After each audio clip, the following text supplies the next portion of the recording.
After all, there's only one more sleep till Christmas. I don't know why I'm singing that. That's like not related to this video at all. Hi everybody, welcome back to my channel. My name is Lindsay. Please make yourself comfy because this video is gonna be so gosh dang long. So buckle in, kids. So I haven't done one of these videos in a real long time. On my channel, I like to take musicals that have a complicated plot and I try to explain it in the most simple terms to the best of my ability. I can't always promise that's gonna happen. And like specifically like for this time of year, I wanted to pick one that was like a little bit like Christmas-ish. So I'm trying to think, okay, what's Christmassy? What's like a Christmassy musical that I can summarize? So naturally, I thought of Rent.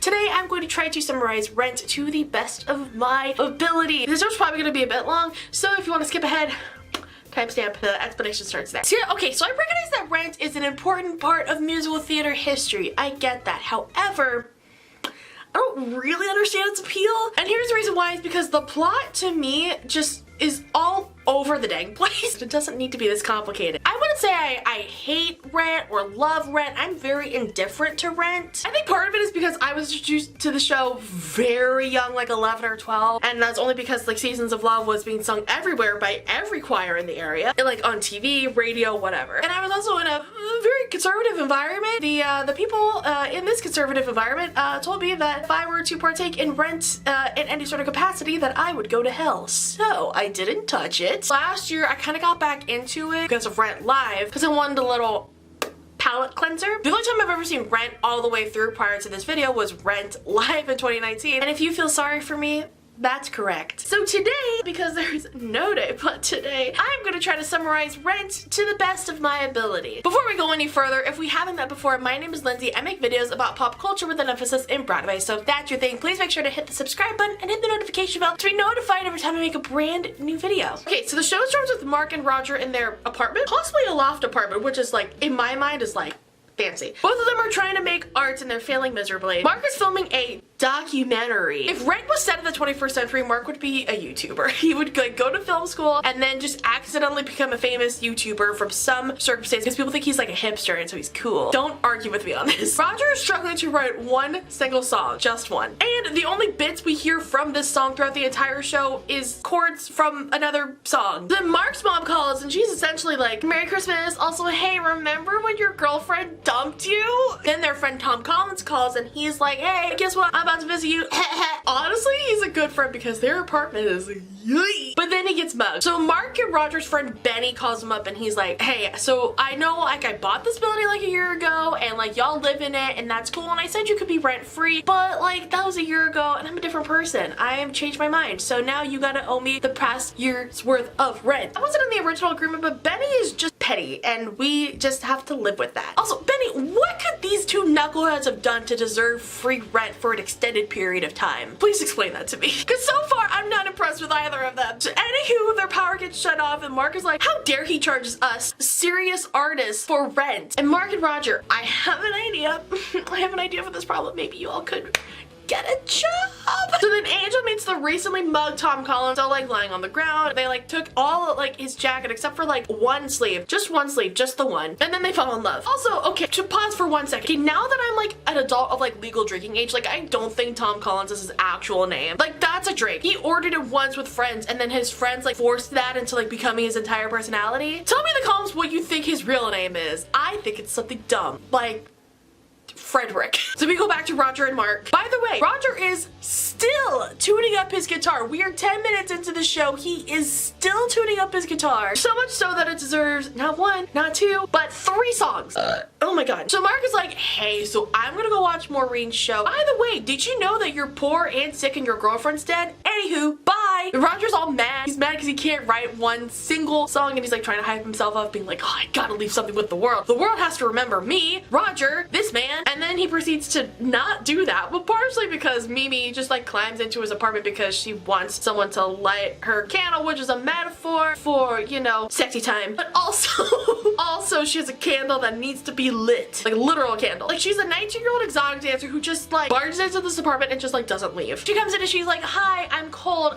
I have a candle that I need to be lit. Can you help me with that? Also, I think you're cute. And like, I'm trying to imagine like her just like peeking into this apartment being like, would they have matches here? And she just sees like power is out. Apartment is just a mess. And she's like, perfect. They certainly must have a match. It's a lot for a 3-minute song. So she's flirting with Roger and he's like not receptive, which is fair because she is a stranger that just walked into his apartment. Joanne gets a voicemail from her parents, and her parents are like these very like successful like lawyer type of people, or Ivy League something or other, I don't know. They're basically like, please use your degree. We paid so much for it. Also, stop wearing Doc Martens to court, which sounds rad AF. Tom Collins finally visits Mark and Roger and like, I don't think they're aware that he got mugged, but whatever. I don't even think they checked on him. Anyways, Tom Collins on the ground probably would have been great content for Mark's little documentary, but no, he did nothing. Collins is like, so life update. I got expelled from MIT. Also, I met a special someone, and then in comes Angel, and she's like, I know we just met, but do you want to hear how I got $1,000? I danced and sang to such a degree that it killed a lady's dog, but the lady's cool with it because the dog was annoying.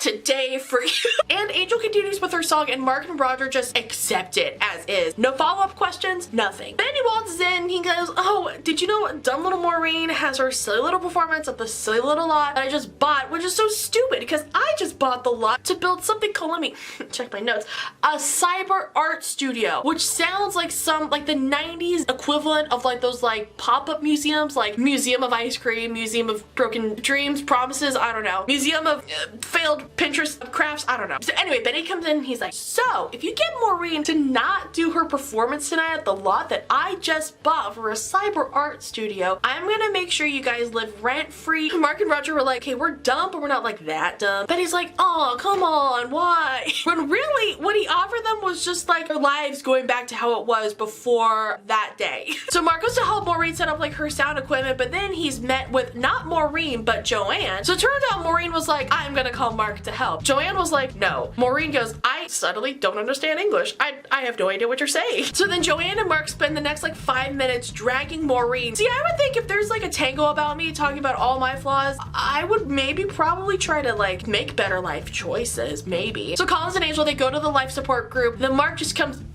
just running in, and he's all like, oh, excuse me, I am filming a documentary. Can I just sit in and expose y'all's sad lives for my content? Sounds like a YouTuber. And they're like, okay. And this is like the ultimate case of like musical theater whiplash, because literally it goes, no day but today. Brr, brr, brr, brr, brr. And it's straight into Out Tonight. So it starts with Mimi dancing at the Cat Scratch Club, and then she just like wanders into like Roger's apartment. Oh, also, important thing to note, Mimi's a heroin addict. Fun fact. She tries to get Roger to partake in a little, you know, some. Roger's like, no. Mimi's like, oh, why? And then she like sings some line that's like, there's only us. Mimi, you just met this man. There's more than just the two of you at this point. And then Roger and like all like the people in the East Village, they all like contemplate like, you know, the possibility of like dying early. And I don't have any jokes for this part because it is a lovely song. So then Mark protects a homeless lady from getting harassed by the cops, but then she gets mad because he was basically doing it for content for his documentary. And she was all like, you are not going to use my plight for your little film. And she was like, well, if you want to help me, just give me some monies. And he's like, I don't have any. She was like, that's what I thought. And then she leaves. She pieces out. So Angel and Collins, they watch this whole thing go down, and they're like, LOL, New York City. And it's like that TikTok of like, why'd you move back to New York? Someone asks me why I moved to New York City. I'm just like, seriously?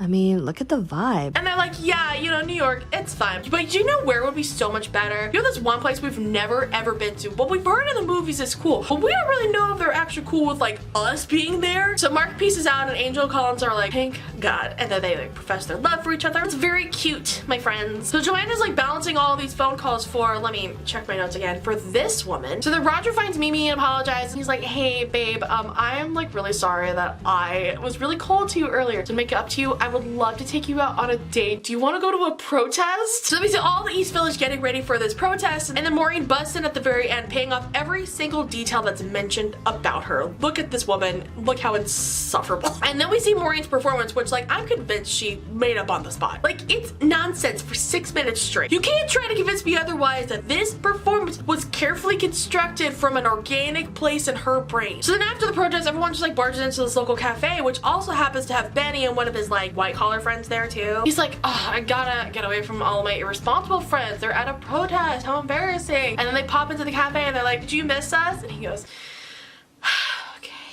so then they get all settled in and Benny's like wilding in and he's like, ha ha ha, look at me and how successful I am. If only you guys worked as hard as I do. Reminder for the viewers at home, he married into a rich family. He did not really earn any of that fortune other than like the fact that he is handsome. That's about it. That's all he did to get his monies. So then in response, Mark, Roger, Maureen, Joanne, Mimi, all their little friends, they just start like vibing and they're like doing bits to annoy Benny. This also started a trend of theater kids going to Denny's and making everyone's life there a living hell, so that's great. Honestly, if I were part of that friend group, I would be having a blast, but if I was on the outside looking in, I would be very much ticked off. Oh, also apparently, Mimi just like walks around with a mic pack, just like ready to go.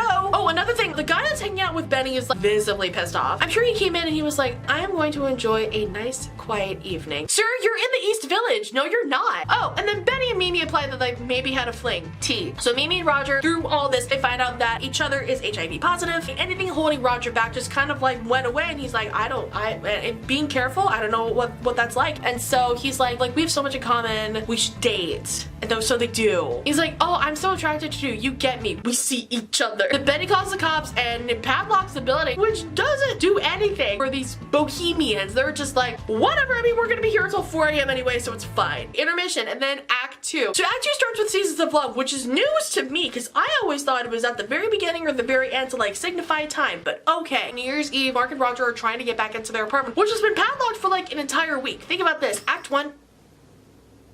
Oh my gosh, my Christmas decorations are falling and it's scaring me. Okay. Just a reminder, the end of Act 1 happened on like Christmas Eve, around Christmas time, and now we've jumped to New Year's Eve, which is like almost a complete week. They've been outside of their apartment for a week. Mark and Roger, what are you doing? How are you still alive? So anyway, they're trying to break into their apartment and Mark gets a call from Buzzline, which is like, I'm assuming it's like TMZ kind of. They're like, hey, your footage of the riots freaking rocks. Do you want to write for us? Hot take, I'm assuming he got the job because the footage just existed and not because the footage was great. So Marie gets all excited and she's like, oh my gosh, I am so happy for you. You know what we should do to celebrate? We should plan another protest, make me the star of it. And Joanna's like, So Benny just, again, that's just a running theme of Benny just barging in and being like, hey, happy new year. Also, did you know Mimi and I used today? And also, I'm sorry for being a jerk, which is, whoa, Benny, one thing at a time. Dude, that's a lot in one sentence. So you would think like, oh, he turned around, but no, like he's doing this so like there's like footage of him being cool because now Mark got the job at Buzzline. So Benny's being like even more shady so that he becomes more prominent in New York, which is But also, why are you trying to use Mark to get famous? His footage sucks. And then after all that, Mimi is like, I gotta blow off some steam and goes to a drug dealer. So the next 2 months go by and Roger and Mimi move in together basically, and Maureen and Joanne are still fighting. So, I mean, life has really changed for like one of those couples. So Maureen and Joanne are fighting again during one of Maureen's rehearsals, which, newsflash, apparently Maureen choreographs these ahead of time, which is a fun fact. So Joanne gets mad at Maureen because Maureen is constantly flirting with other women, or like women keep flirting with her. Depends on the situation. And then Maureen was like, there are always women flirting with me. I can't help it, Joanne. Just chill, it's fine. And then they break up. So Mimi and Roger, they're like, you know, months into their relationship and they're like, yikes, this is not going well. Also, this is partially because Mimi's drug addiction is getting worse, but even while they're like, oh, this isn't going well, Mimi's like, I have no idea why. I guess we'll never know. A very unemployed Mark gets another call from Buzzline like 9 months after the official offer, and he's like, oh, I don't know, guys, it's such a tough decision. Like, and there's like a living wage, which is cool, but like selling out? Ugh, gross. So then it jumps from that into Contact, which is basically some East Village techno club interpretation of the couple's sex life, which then comes to an immediate screeching halt when Angel dies. They have Angel's funeral. Mark takes the job with Buzzline. Roger sells his guitar and buys a car so he can move to Santa Fe. Everyone's like, dude, what the heck? Why are you leaving us? And so then everyone's mad at each other. So then Mark, he goes up to Roger and he goes, listen, dude, Mimi is like not doing well. She's like close to death. And Roger's like, I'm not emotionally mature enough to handle that. So Mimi's like,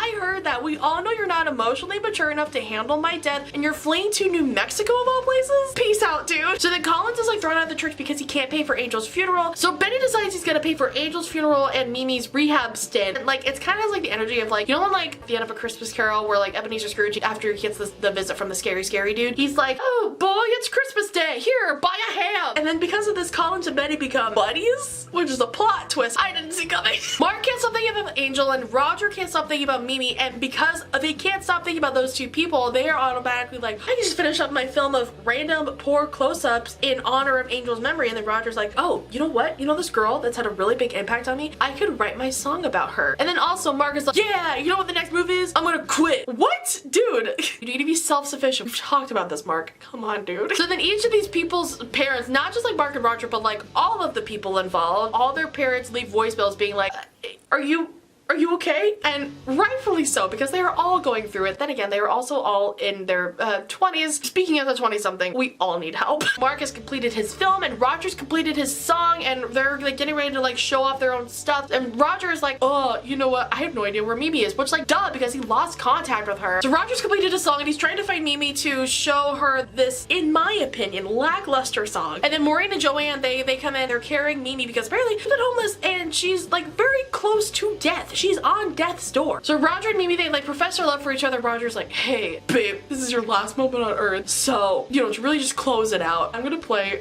my song. And it sucks.